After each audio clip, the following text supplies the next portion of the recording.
It's Tom. It's Jake. You already know. It's pretty spot on. All right, ready?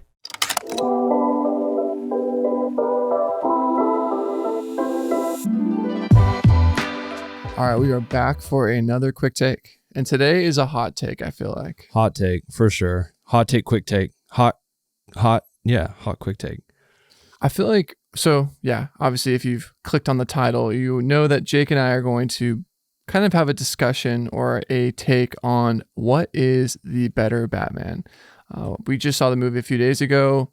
Obviously, I feel like anyone in the film creative space, it's probably would have been one of the better movies that's come out in the theaters. Yeah. And I think the first question people ask is it better than The Dark Knight? Right. I feel like The Dark Knight has been kind of grailed as one of the best superhero movies that's come out ever. And I think a lot of people would agree with that. It's literally sitting at a 90% on IMDb. And then you've got this Batman iteration, new universe, new characters. Mm-hmm. And I think we're gonna have a discussion on like where it stacks against that. Yeah. And I think kind of where this podcast stemmed from is when I saw it, I was blown away and I absolutely loved it. And I'm not like one for superhero movies. Like I could care less to go watch superhero movies, but like I've always liked Batman movies for the most part. I think because it's a little more grounded in reality. You don't have like, for the most part, like dudes on flying saucers flying around and stuff. So it feels a little more real. And but I walked out of there, I was like, dude, like a 10 out of 10. Like this movie was just so good all the way across the board. And then I put like on my Instagram story, Dark Knight or the Batman greater than Dark Knight, and I stirred a bunch of people DMing me, and then me and Tom were talking about it, and you know, people were just, I've seen the discussions online and whatnot, and I just thought it'd be fun to touch on why I said that, and maybe I'd be an advocate for why I think, you know, the Batman's better than Dark Knight, and you more so the advocate for why the Dark Knight. I think it's worth noting, I actually thoroughly enjoyed the new Batman, but I don't think this would be a fun conversation if we were just both hyping it up. I think I'm going to take the side of 2008 Dark Knight Nolan and why I feel like that is a superior film or Batman superhero movie. Though I do like the new Robert Pattinson one, I think I've got a couple things that really make this one still king, in my opinion. So I feel like what would be the best way to go forward? Because we could easily just trade blow for blow. Oh, my cine's better, that cine's better. Like, do we just like pick what were the 2 or 3 things that you thought were better about the new one? And I will make the argument about the same. I think I just looked at it from the overall just perspective of a movie as a whole. If you look at every department from, you know, screenplay, acting, cinematography, art department, production design, music, casting, I said acting, just like across the board, right? I think The Batman is a stronger and better movie as a whole. And I think what still holds people to love The Dark Knight so much above everything else is Heath Ledger's legendary performance. And you can't let one performance, in my opinion, just like take, you know, control over that's why it's a better movie than this movie. Oh, that actor did a legendary job in act. It's like, well, that doesn't make it a better movie just because one actor had a legendary performance and then died. And so everyone kind of has this, I don't know if nostalgia is the right word, but like has this deeper meaning into that film. Granted, obviously it was a grail film, like very well done, but I think you attach that legendary performance and then his death to it, and it's like you need some movie to just go above and beyond to do something to like tip the scales. And I just think you can't let a legendary performance outweigh. My counter to that is, yes, I think a lot of people do remember his performance also because it was kind of, you know, his untimely death. But I think you are also downplaying, you mentioned all the various departments that make up a great movie. I think you're kind of downplaying the fact that it's Christopher Nolan, a master storyteller, one of the best modern working directors, Hans Zimmer, the most grail fucking composer. Sorry for my language. You have an expert cast from Christian Bale, who's been Academy Award nominated. You have Michael Caine, Morgan Freeman. You have, just a star-studded cast. And I feel like, obviously we remember the Joker and Heath Ledger, because he did win an Oscar and he did pass away. But there is, and then Wally Pfister, cinematography. Like, I mean, we could go blow for blow. I do feel like you are downplaying kind of like how like studded that is, like a pretty stacked squad. So when this came up and we watched the intro scene, because we sat down and we're like, you know what, let's just watch the intro scene, because it's like that's like an iconic to the. I'm sorry, I'm referencing The Dark Knight here. Sure, the bank robbery scene, and although it is an amazing scene, it's a great opening scene. Someone pointed out, I saw some sort of comment on Twitter, and it was like, or tweet, and it said, are we going to just ignore the fact that like in Batman Begins, there was like Gotham in this underworld, and then come Dark Knight, Christopher Nolan was like, Gotham is Chicago. And it just felt like, if we're looking at it from the perspective of like also like I said, like how everything comes back to just like being a whole, like the Batman as a whole, just from everything, like it felt like the original comics. It felt like Gotham. It felt like Batman's world. It felt like a different world. Whereas The Dark Knight was a good movie set in modern time Chicago, and like just didn't feel like a different world. So I think I'd have a counter to that. That is a very good point. I do feel like the Batman had some pretty insane sets. They really turned the knob up on like building a world, which I think is really dope. And I think that's important. But I think something worth noting is, as you mentioned, the reason why you like Batman, and the reason you're not a big superhero person, but the reason you show up to these Batman movies is you like how real it is, right? Like you like that it's not a dude flying around on a hoverboard. It's like a real guy who is a superhero because he has like tech and things that help him out. Right. And I feel like by making the location kind of photo real or relatable, we're like, oh shit, that is a bridge that I've crossed. I remember even watching like, wait, that's the LA River where we used to shoot videos. Like seeing actual locations and not fabricated facades or wall flats makes him, I feel like, seeing Batman in a real space, driving on a real highway. Maybe there is a little bit of a Chicago skyline, but I mean, I actually kind of like how it's like grounded in reality versus Spider-Man or something where they're just like in an obscure city, or the new Batman where it's kind of like a fabricated VFX. Yeah. I mean, there's a shot in the new one, it's cool, but it's like, what are we in, Blade Runner 49, where it's like on the motorcycle and you see like Times Square with all the TVs. It's like, it's cool. Like they did do some world building, but I do think The Dark Knight really is strengthened by it kind of being like a photoreal, like very like visceral, like he's in a real world. I mean, you could look at it the opposite direction and just be like, they didn't create that Batman world, and they just went the more generic route, and that's why it's also not as great as a Batman film as a whole. And you could look at it that way, because like that opening scene right after where, you know, the Riddler, spoiler alert, Riddler kills the politician. And it goes into that little monologue, and it's like, I'm the shadows. And it's like, dude, that whole thing, and it's like lurking in the shadows, and you have this bat symbol in the sky, and it's like pushing into the darkness, and the music, like that scene is arguably just as dope as the bank robbery scene in a different way, where it's like you immediately get a sense of this world and where the movie's going to take you. And like, it's just, I don't know. I think it was done in such a really, really amazing way that just pulled me into this like world, and I felt a little transported, but still in a very grounded way. Sure. Whereas like, I don't know, and mind you, we love both films. It's not like we don't like one. Like I love The Dark Knight still a great movie. We watched that scene the other night, and I was like, dude, that's why I think we want to have this discussion, because I feel like kind of like shitting on Dark Knight is kind of like telling people Santa isn't real. It's like, wait a sec, what are you doing? Like, it's one of those films that I think collectively as filmmakers, like we acknowledge as not only being a great superhero movie, but it's just also a really good movie. And it's like, I don't know, I feel like we get kind of all dismissed the Snyder ones. Sorry, Zach. Yeah. They just like, I feel like went in a completely different lane. And this one is kind of a return to that sort of dark underbelly kind of like, you know, style. Yeah. And I mean, I'd have to go back and watch it in full again, but I know there was some odd, I don't know if the word odd is correct, but odd like editing choices and cuts in The Dark Knight, in terms of the, like, for example, there's this one scene in the hospital after the Two-Face guy, he gets burned and he's like coming to Harvey Dent, and the Joker walks in I got to show you this clip. We should have watched it before. The Joker walks into the hospital room with a mask on. Yeah. And you can clearly see it's the Joker, and Harvey Dent like wakes up and he's looking at him, and then he's like pulls off the mask, and all of a sudden he's like, what? And then it's like, bro, how did you not know that was the Joker? And it's funny, like watching it back, it's like, dude, why did I not think this was hysterical the first time I watched it? And I don't know, just some moments like that. But I mean, I guess every movie has its little like weird little quirks and flaws. But for sure.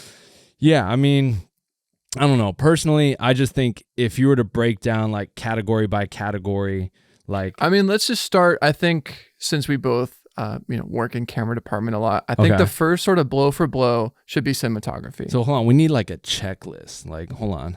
Or here, I'll just for each category, like I'll put like a finger on the table, you put one, and we'll see how many fingers ends up on the table. I don't know. Gotcha. Okay. So what are we starting with? I'll let you kind of take the stage. Cinematography. All right, we'll the start new there. Batman, Greg Fraser. But the Batman takes cinematography. No? I think don't get me wrong, the Batman is beautiful. It looks great. And I think it's a little unfair because it's kind of like comparing a 2008 Porsche to the 2022 Porsche. Like, yeah, there's more bells and whistles and the cameras have gotten better. I think we can't sleep on the fact that film, IMAX, I mean, here's the thing. It's like when you tell someone to go watch Gravity and they're like, oh, that movie was mid. And you're like, oh, well, where'd you watch it? It's like, oh, on my phone on an airplane. It's like, well, yeah, it's mid on that. Like when I saw Dark Knight at an IMAX 70 mil theater, like it was an experience. Like the same way my dad, when he saw 2001, that is something he will remember for his whole life. Like the Stanley Kubrick movie, like I remember exactly where I was. And like, I didn't get that same sort of like thrill ride. Like I feel like movies now are kind of like going to a theme park. Like you show up and you just have this immersive experience. Though the cine did have transportative like qualities, I wasn't like consumed. Do you think by that's the your Batman. younger self though? I think it's IMAX. IMAX is God. I think bro. that's also your younger self being so like Batman came out what 2000? I wasn't that young. I mean 2008. I was still in high school. 18. Exactly. You're a high schooler. You go to see the superhero movie. Boom! It's one of the biggest movies, and so I think you're attaching this like mystique to it and being younger, and now you're so much further along in your film career. Sure. You know all the nuances of film, all these things. You're 31, whatever. You go to see this movie. It's not as like, oh, wow. Like, you know what I mean? Like it's nothing as much of a surprise. So I think you're attaching this, like awestruck thrill ride to The Dark Knight that you can't attach to the Batman because you're just you're in a different place in your life. No, yeah. I guess in terms of like cine, I mean, yeah, obviously being in a different headspace, I think we probably should watch The Dark Knight tonight. I mean, we probably should have watched it before this, but we just queued up like the best scenes on YouTube. So like we're very like in tune with like some of the more iconic scenes. But I do think blow for blow, I would say I will give the Batman lighting hands down insane. Like I think the cine in terms of actual like the lighting itself, unreal. Like there's some sequences where I'm like, holy shit. Like when it's him and Catwoman and it's like blue hour or sunrise, I'm like, that looks so good. Yeah. But I feel like you can't downplay, like, I guess I'm just a sucker for, I just thought the IMAX was such a vehicle for telling this epic story. And yeah, but I think also like in terms of going beyond lighting cinematography wise from camera movement, there's only so much creative movement you can do with an IMAX camera, right? And I feel like in terms of camera movement, rigging, whatnot, and I feel like the Batman did some scenes where I'm like, how the hell did they get that shot? Like in the car chase scene, the Batmobile literally whips around, tail spins, lands, and then you see the car come flipping over and it's like mounted off the back tire. Like, bro, those shots are insane. And Dark Knight has nothing like that. No, they do. And they what? 100%. Have you not seen? Okay, here's the thing that I think really is being slept on. Like, and you may sort of find this to be an Achilles heel. I think it is worth noting, and I think we both need to tip our cap to like the very much lack of visual effects. Like, yeah, no, I mean, everything's practical and insane. Yeah. Like I saw like in the American they cinematography, blew up that hospital. But are you sleeping on the fact where like the semi truck like flips for them? That scene's insane. I mean, too. that whole sequence when he's on the little like bat. I mean, dude, it's pretty. We'll have to watch. It's so good. And maybe obviously, here's the thing: you're like, oh man, like the way the car hit this, dude. Anything's possible in VFX. Like to hit that on film. I mean, already insane, but they did it in high speed film. So I remember reading the American Cinematographer. They had like literally, I think 118Ks just to get enough exposure to literally have the truck flip in 120 frames. Like that's insane. Like where obviously that sequence in Batman is amazing, but I think we're like, is that Cine or is that like tipping our cap to ILM for doing the VFX? You know what I mean? Was that VFX though? Oh, 100%, bro. Yeah. Like you think that thing really like went through the flames? Like, I mean, maybe it did. I would need to be audited by some VFX or behind the scenes, but I think, I don't know. I don't know if it still falls in cinematography, but I mean, it's just, I think I don't know who gets the cake. I mean, maybe we both get a finger, All right, but we both get a finger. I just think there is the actually doing it for real is, I think, needs to be appreciated, you know? So, you know, in terms of, let's just go, this one's easy. Production design, it's got to go to the Batman. Like production, art department, like the world they built, that Wayne Manor, etc. If you go back and watch the Batman, it's like they're in a Chicago office, they're in a Chicago high rise, they're in like a hospital, like they built worlds, like, and I think you like, I do down like to the, though that like his Batcave versus the Batman, the Dark Knight Batcave was literally just the popsicle like type thing. It was just the open world. That was just where like the what do you call it? He had all like the guns for, but like the actual Batcave is an actual cave. It's literally under Wayne Manor. I love the scenes when the Batmobile like jumps through the waterfall and the bats scatter. Like, dude, that's pretty sick. Like, I feel like the Bat Cave and the new one's like a bat lab. It was just sort of like he had like his oil change, he's tweaking the car. I mean, the other one was a legit cave. Like, I don't know if we're going cave for cave. No, I mean, we're just talking production design. But like even that Wayne Manor where he like, you know, he comes and he puts his sunglasses on, the ornateness of all that stuff. I will say they definitely went like the gothic route for Gotham. Like definitely when he was like, oh, you have to meet the investors in the new Batman, I have to give it to him. Like it looked very kind of interesting in that regard. I will give the Batman production design for building a maybe more immersive world. Right. But I mean, I guess just as I think kind of worth noting, like I love the military aspect to so much of the Dark Knight, like opposed to like a sports car. Like this thing is literally like a military grade Rambler from like the war, and like they kind of like, you're talking about the Batman. No, the Dark Knight. You have a hot rod. Like I love like Dark Knight's like a military grade vehicle. Like everything's military. He's got military. Everything's like coming from the you know, like the branch of Wayne that does like robotics and stuff. Like I love that they built that into. It's too perfect, you know what I mean? But I guess that's that Batman's world. It's like that everything was, you know, souped up and he's kind of like perfect. I don't know. I think the Batmobile. Okay, Batmobile versus Batmobile. I think the Dark Knight takes the cake on that one. I mean, in terms of, it's you don't get much viewing of the Batmobile in the Batman movie. It's cool. You get like a brief, it's just like a tricked shadowy up hot rod. second. No, it's like this old school, like I don't know. Batmobile can go to the Dark Knight, but I think production design as a whole, like in terms of the whole movie and building a world, art department production design has to go to the Batman. Next department, but I'll give you music. You can go score. Score can go to the Dark Knight. Can you answer this? Who was the composer of the new one? I'm just curious. Do you know? I don't know his name exactly. Hans Zimmer is Dark Knight. Hans is God. But yeah, I mean that I sounds actually iconic. Liked the score of the Batman. I loved it too. But I mean, it's like kind of. I mean, dude, Hans Zimmer can't beat Hans. Grail. And like, do you remember that like tension sound that we just heard in that scene? Yeah. It's like that. It's like strings. It's just strings and it's just drawn out. Oh, I love that. No, so score has to. I did love the score in the Batman. It was very, very good. But it's just not one of those iconic, memorable like the Dark Knight's like that dude, I'm gonna butcher it, but like that's kind of sound like Pirates of the Caribbean. that I might have I know, but that was also Hans, right? Pirates. So I think, dude, he's I don't know. He's got a catalog for sure. So Cine tied, production design. So we're at 2-2 right now because you got score. Let's go directing, blow for blow. Directing. What do you think was a better like? Because, I mean, directing kind of is an all-encompassing field where, like, obviously Chris Nolan wrote and direct, and Matt Reeves wrote and directed. I'll say this. The Dark Knight story was a little more basic. There was more layers in the Batman. There was a lot of small little details and nuances, I think, that are like layered in there, and it's almost like a murder mystery. You got to watch back a second time to catch these things, and maybe a certain shot has more meaning than this one. Whereas like I feel like The Dark Knight was just more direct. See, I've seen the Batman twice now. I saw it back in LA and then just a few days ago with y'all.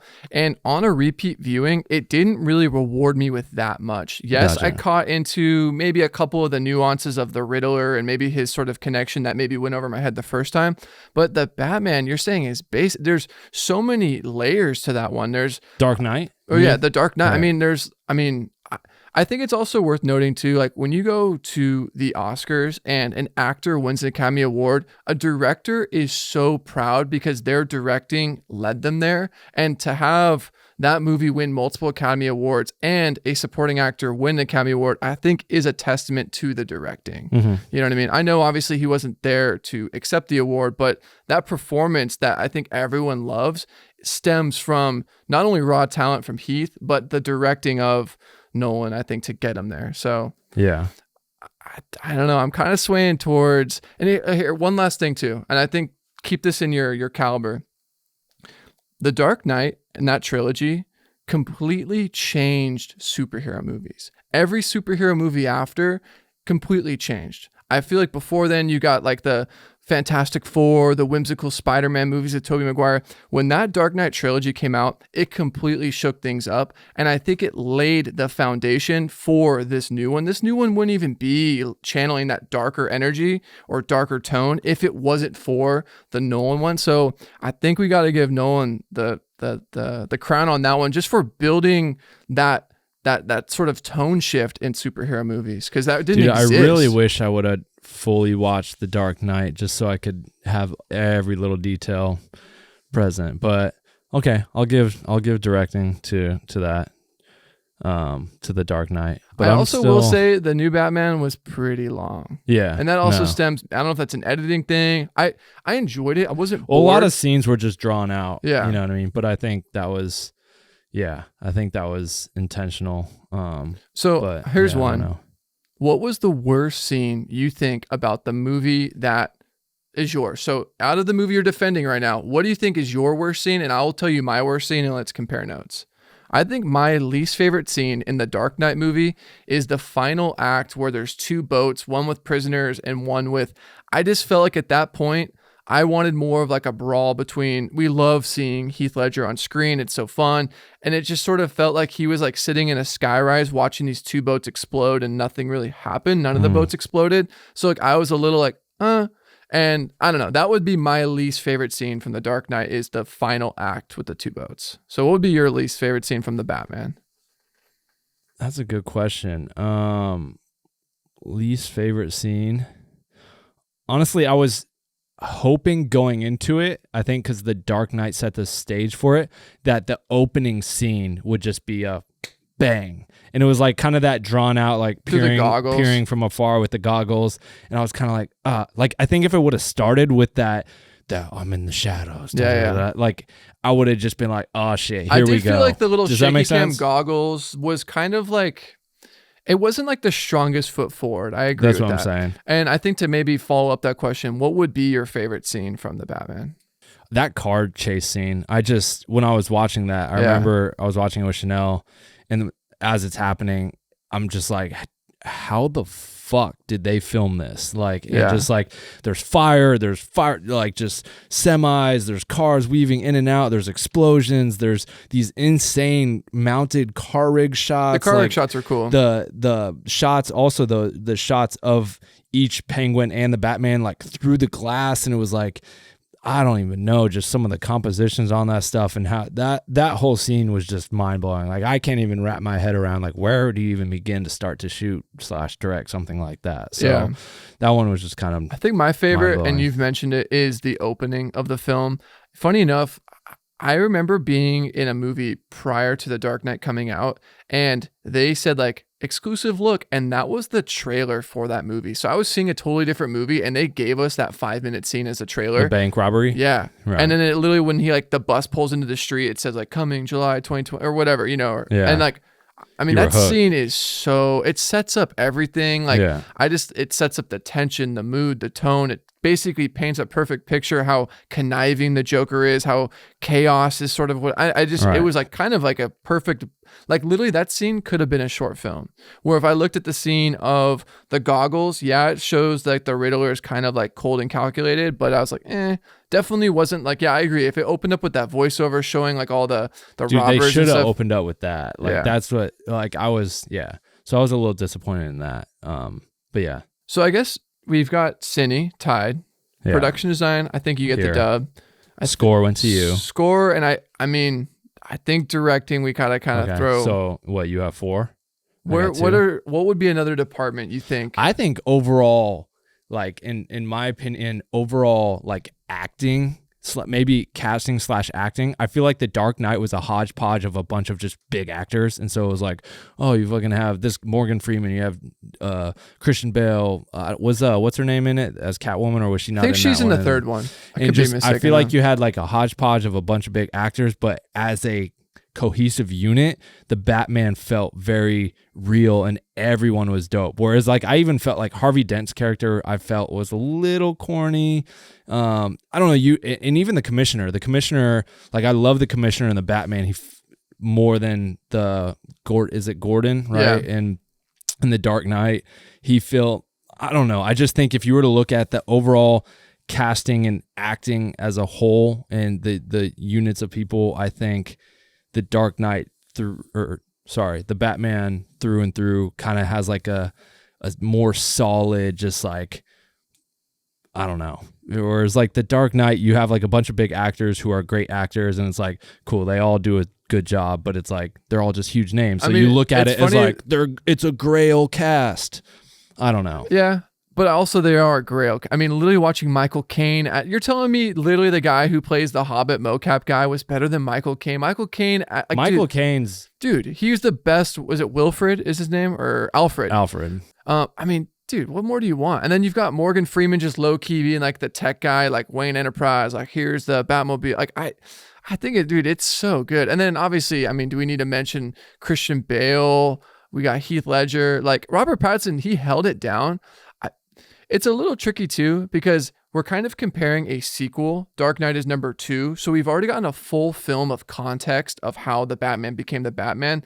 I think the thing that the Batman that, Matt Reeves with Robert Pattinson is kind of lacking is a little bit of origin story. Like, we're just supposed to believe he's already super badass. And even our friend Dan, who went and saw the movie with us, like literally said, like, I didn't believe that he could kick everyone's ass. Like, he's a scrawny little emo kind of, Kurt Cobain inspired kid or guy. Right. And you don't get a sense that there's actually like strength and I think you kind of do get that in you see him working out, you see him fall to the floor and doing push-ups. He literally for the first whole movie trained with Ra's al Ghul. Yeah. So when Christian Bale's kicking ass, you're like, oh, I believe it. I didn't really get a sense that like, I don't know. I mean, do you agree with that or not? I can see that. I mean, I never thought of that, but I can see that. But casting's tricky because I think they were both beautifully casted. I will say too, I think the Catwoman, even though The Dark Knight Rises is not in this conversation, the Catwoman with Anne Hathaway, I didn't buy it for a second. She was Zoe terrible. Kravitz was so fun to watch. I thought her character with like they had a good dynamic too, like this will they won't they kind of relationship. But